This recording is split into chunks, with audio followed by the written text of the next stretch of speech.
महाभारत एक ऐसा महाकाव्य है जिसमें धर्म, अधर्म, नीति, युद्ध और मानव जीवन के सभी पहलुओं को दर्शाया गया है। इस महान ग्रंथ में अनगिनत पात्र हैं जिनकी अपनी अपनी भूमिकाएं हैं। उन्हीं में से एक अत्यंत वीर, दानी और अनोखा पात्र है बर्बरीक, जिन्हें बाद में खाटू श्याम के रूप में पूजा गया। बर्बरीक का जन्म और प्रारंभिक जीवन। बर्बरीक का जन्म भीम के पुत्र और घटोत्कच के पुत्र के रूप में हुआ। उनकी माता का नाम मौरवी था, जो नाग कुल की कन्या थी। बर्बरीक को बचपन से ही युद्ध कला में गहरी रुचि थी। वे न केवल शारीरिक रूप से बलशाली थे, बल्कि मानसिक रूप से भी अत्यंत बुद्धिमान और धैर्यवान थे। बर्बरीक ने धनुर्विद्या की शिक्षा श्री कृष्ण के परम भक्त और स्वयं भगवान शिव के परम आराधक भगवान शिव से प्राप्त की थी। यह शिक्षा उन्हें एक विशेष साधना के माध्यम से मिली थी। बर्बरीक ने कठोर तपस्या करके भगवान शिव को प्रसन्न किया। जब भगवान भोलेनाथ उनके सामने प्रकट हुए तो बर्बरीक ने उनसे प्रार्थना की कि वे उन्हें ऐसा धनुर्धारी बनाए कि वे किसी भी युद्ध को केवल 3 बाणों से जीत सके। शिवजी ने उनकी भक्ति और तप से प्रसन्न हुए और उन्हें यह वरदान दे दिया। शिवजी ने उन्हें 3 अमोघ बाण प्रदान किए, जिनमें से पहला किसी भी शत्रु पर निशाना साध कर उन्हें चिन्हित कर सकता था, दूसरा बाण केवल उन पर ही वार करता और तीसरा बाण उन सभी को समाप्त कर देता।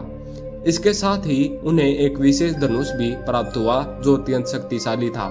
बर्बरीक की माता मौरवी भी कोई साधारण स्त्री नहीं थी। उन्होंने नागलोक में रहकर अपार ज्ञान प्राप्त हुआ था। उन्होंने बर्बरीक को धर्म, न्याय और अहिंसा के मूल्यों से अवगत कराया। उन्होंने अपने पुत्र को सिखाया कि वीरता केवल शक्ति का प्रदर्शन नहीं, बल्कि न्याय के लिए उसका उपयोग करना है।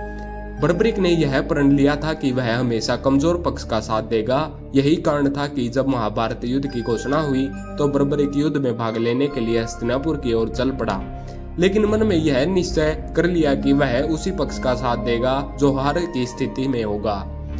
कुरुक्षेत्र की ओर प्रस्थान। बर्बरीक ने जब कुरुक्षेत्र की ओर प्रस्थान किया तो उनकी ख्याति पहले ही चारों ओर फैल चुकी थी। 3 बाणों वाले इस वीर की गाथा सुनकर पांडव और कौरव दोनों पक्ष चौंक गए। उन्होंने सोचा कि यदि यह वीर युद्ध में उतर गया तो युद्ध का परिणाम तो पूर्व निर्धारित हो जाएगा। श्री कृष्ण की परीक्षा। श्री कृष्ण ने जब यह सुना कि कोई 3 बाणों से पूरी सेना को परास्त करने में सक्षम है तो वे स्वयं ब्राह्मण का रूप धारण करके बर्बरीक से मिलने पहुंचे। श्री कृष्ण ने पूछा, वत्स, तुम किस ओर से युद्ध में भाग लोगे? बर्बरीक ने उत्तर दिया, जहां अधर्म है मैं उस पक्ष के विरुद्ध लड़ूंगा, जहां हार तय होगी मैं उसी का साथ दूंगा। यह सुनकर श्री कृष्ण गंभीर हो गए।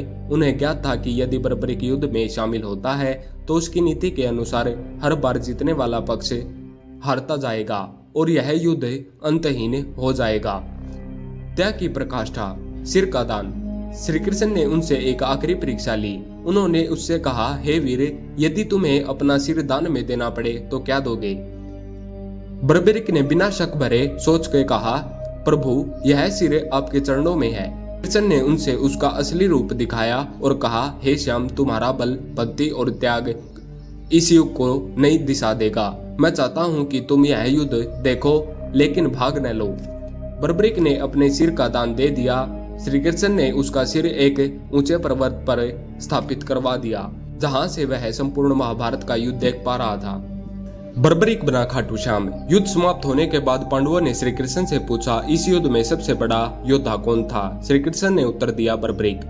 वहीं से यह मान्यता बनी कि जो महाभारत को देखे और त्याग की प्रकाष्ठा पर पहुंचे वही सच्चा वीर है। आज बर्बरीक को खाटू श्याम जी के नाम से पूजा जाता है और भक्तगण उन्हें कलयुग का देवता मानते हैं, जो केवल श्रद्धा से प्रसन्न होते हैं। बर्बरीक की कथा केवल वीरता की नहीं, त्याग, धर्म और निस्वार्थ भक्ति भी थी। उन्होंने यह सिद्ध किया कि सच्चा वीर वही होता है जो शक्ति होते हुए भी उसे नियंत्रित रखे, जो अपने सिद्धांतों से न डगे और जब आवश्यक हो स्वयं का सर्वोच्च बलिदान देने से पीछे न हटे। धन्यवाद।